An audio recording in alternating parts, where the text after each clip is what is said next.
Assalamu alaikum. Aleykümselam ve rahmetullahi ve berekatuhu. Sizler özden kısıkça tanışmışsınız. Ben özüm İmam Havut, İmam Kaşgarlı yani. Vatanımız Şeref Türkistan'daki Kaşgar şehri, Çağız rayonu, Aşık Hakam'da 4. grup 144. numaralı oyda tuğup çoğun boğan. Dadamın ismi Havut Oşur, anamın ismi Meryem Mahmut.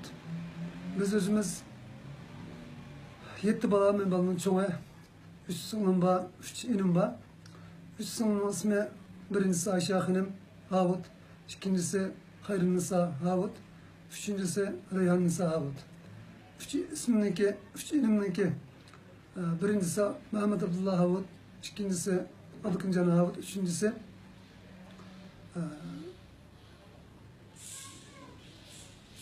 Abdülnebican Havut. Bu tukalarımızın çıkanda bu atamlarımdan ve enlerimden sanalarımdan çıkanda kadar alamadım. Ulanın ki turma kirgen ya ki lager kirgen aldım yapma. Onlar ben çıkıp vatandan çıkalı 23 yıl oldu.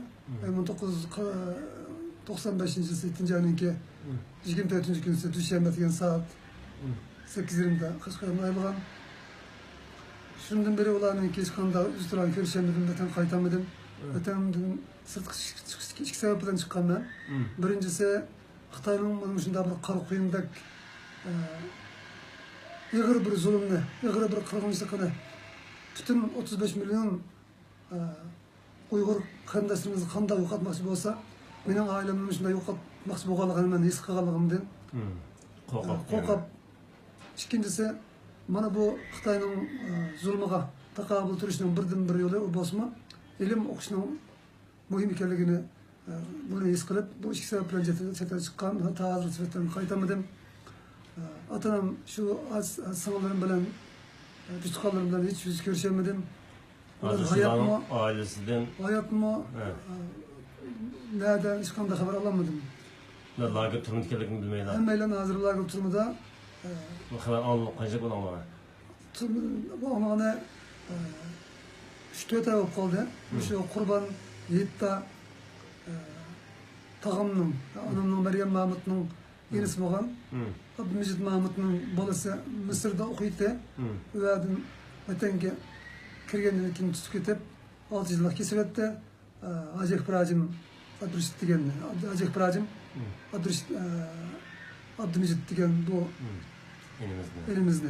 Ve bu bana kıyın kısta kalgandan keyin seni Mısır'da kim okutkan, kim sana maddi yardım kıldı degan bu bala chidayolmay dadam degan ekan. Anamning enisi bo'lgan Mujid Mahmudni o'chirib, oila bilan birga bularni 15 yillik kesib etdi. Bularning xabari yo'q. Men dadamni Xitoy 2009'da qishlab o'tirib o'tgan degan onam 6 yildan qoldi.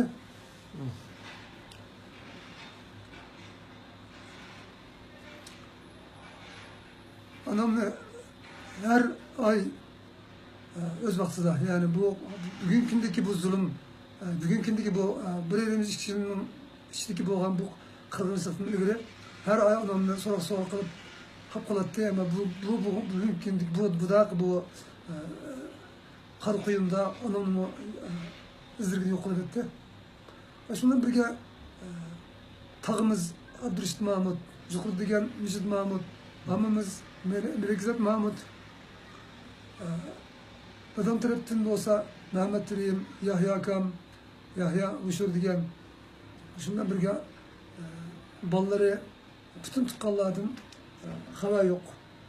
Görüşemedik, şunun için buların aile ballarından nereden bilirler? Hemen ceza lagırda Uşak ballarından vermezler. Şu buların hakkını talep kılış, bularni Xitoyning zulmidan ozod qilish meniki musulmon bo'lish bilan birga men islomdan ilgari, iymondan ilgari bizniki insoniy bir boyumuzdan qazi bo'lganlikdan buni men butun dunyoga murojaat qildim, ham qilyapman. Butun haq-huquq o'rinlarga murojaat qildim va qilyapman. Aznam yozdimi bu narsa? Yezib berdimi? Yezib berdim. Va shundan birga bu Xitoyning zulmini oshkor qilish, bu biz tuqqanlarimni qutqizish yo'lidan ta adaqcha bu yo'lda sabitlashtirish bilan bu haq, bu da'vat qilgan do'stlarim bilan inshaalloh birga bu davani ilib boraman. Fuqarolar ko'rishgan qadar.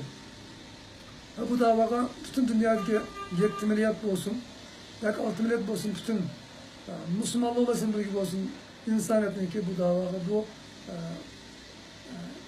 ki işimgal kömür işine bütün insaniyetin müracaat kılınan bunun kulak verişine, bunun bu zulümga toxtar verişine ümit kılınan.